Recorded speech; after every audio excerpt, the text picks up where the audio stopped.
കേരളത്തിലെ വലതുപക്ഷ മാധ്യമങ്ങളുടെയും പ്രതിപക്ഷത്തിന്റെയും രാഷ്ട്രീയ അജണ്ടയുടെ ഉൽപ്പന്നമായിരുന്നു രാഹുൽ മാങ്കൂട്ടത്തിൽ. രാഹുലിനെതിരെ ആരോപണങ്ങൾ ഉയർന്നുവന്ന ഓരോ ഘട്ടത്തിലും കോൺഗ്രസിന്റെ നേതൃത്വത്തിൽ ഈ സഖ്യം രാഹുലിനെ സംരക്ഷിച്ചു നിർത്തുക മാത്രമാണ് ചെയ്തിട്ടുള്ളത്. വലതുപക്ഷ മാധ്യമങ്ങളുടെ വളർത്തുപുത്രനായി വന്ന രാഹുൽ മാങ്കൂട്ടത്തിലിനെ എല്ലാ കാലത്തും സംരക്ഷിച്ചു നിർത്തുക മാത്രമാണ് കോൺഗ്രസ് നേതൃത്വം ചെയ്തിട്ടുള്ളത്. കഴിഞ്ഞ ഒരു മാസത്തിനിടെ 27-ലധികം വട്ടമാണ് രാഹുലിനെതിരെയുള്ള കൈരളിയുടെ ചോദ്യത്തിന് വി.ഡി. സതീശൻ മറുപടിയില്ലെന്ന് പറഞ്ഞൊഴിഞ്ഞത്.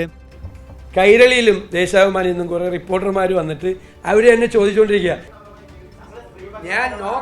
ഞാൻ നോ കമന്റ്സ്, ഞാൻ പറയാനുള്ളത് ഞാൻ പറഞ്ഞു. യൂത്ത് കോൺഗ്രസ് തെരഞ്ഞെടുപ്പിൽ വ്യാജ ID കാർഡ് ഉപയോഗിച്ച അട്ടിമറിയിലൂടെയാണ് രാഹുൽ അധ്യക്ഷ സ്ഥാനത്തേക്ക് എത്തിയത്.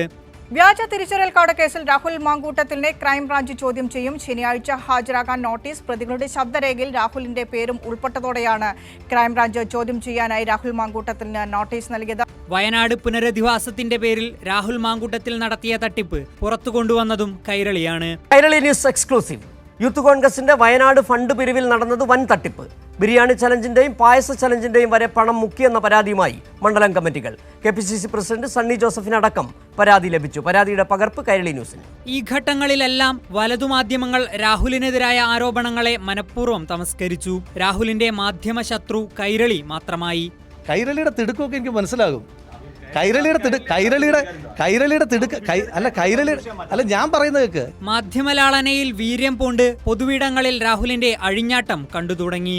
പിന്നെ ഞങ്ങൾ ഉണ്ടാക്കാനും കൂടെ വരണ്ട, ഞങ്ങളങ്ങനെ സൂചിപ്പിക്കാൻ വരണ്ട. അതിന്റെ കൈ വെച്ചിരുന്നാൽ മതി. അങ്ങനെ സൂചിക്കുന്ന ആളുകളുമല്ല കേട്ടോ. നിന്റെ സർവീസിനുള്ള പാരിതോഷികം തരാം, അത് തരാം കേട്ടോ. ഒടുവിൽ കൈരളി പറഞ്ഞ യാഥാർത്ഥ്യങ്ങളെ മറ്റു മാധ്യമങ്ങൾക്കും ഏറ്റെടുക്കേണ്ടി വന്നു. അതിന്റെ തുടർച്ചയിലാണ് കേരളം ഞെട്ടിയ ശബ്ദ സന്ദേശങ്ങൾ അടക്കം നാം അറിഞ്ഞത്. മുഖംമൂടികൾ ഓരോന്നായി അഴിഞ്ഞു വീഴുമ്പോൾ തകർന്നു വീഴുന്നത് കേരളത്തിലെ കമ്മ്യൂണിസ്റ്റ് വിരുദ്ധ സഖ്യം കൂടിയാണ്. News desk, Kairali news.